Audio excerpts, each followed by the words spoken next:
Well, while social media has brought many benefits, it's also argued that there are harmful effects. Earlier, we spoke with Stephen Musyoka. He is a digital media specialist at the Aga Khan University in Nairobi. We began by asking him if social media could be effectively regulated. It's a gray area. You can't regulate social media because even the rules we have, the existing rules by the different authorities, they're still gray. And that is why you find people are, able to do whatever they want.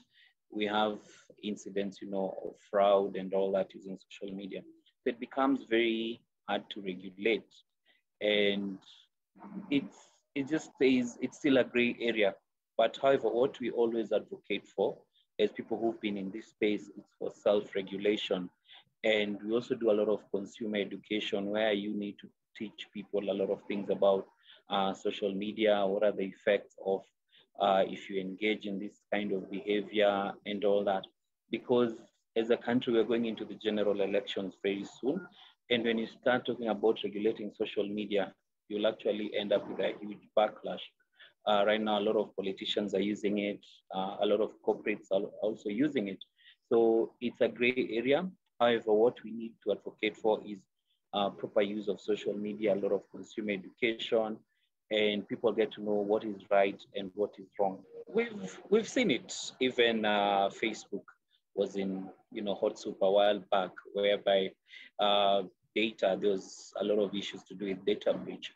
So the wider the internet penetration gets, also the huge, we end up having a higher risk on this. So there's room for a lot of negative, a lot of backlash, a lot of hate speech.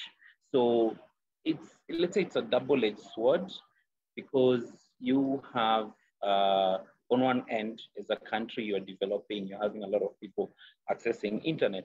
On the other hand, people realize all I just need to do to spread, hate is just start a conversation on WhatsApp, and it spreads like, bushfire.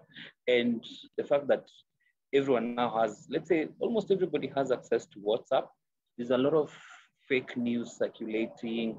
All I just need to do is to come up with a fake poster. You've seen people editing headlines, newspaper headlines, and we need to do a lot of a consumer education on how do you spot fake news?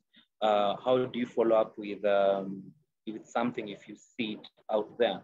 So the risk is high. And as you go into the general election, you will be getting more and more fake stories, more and more phishing links.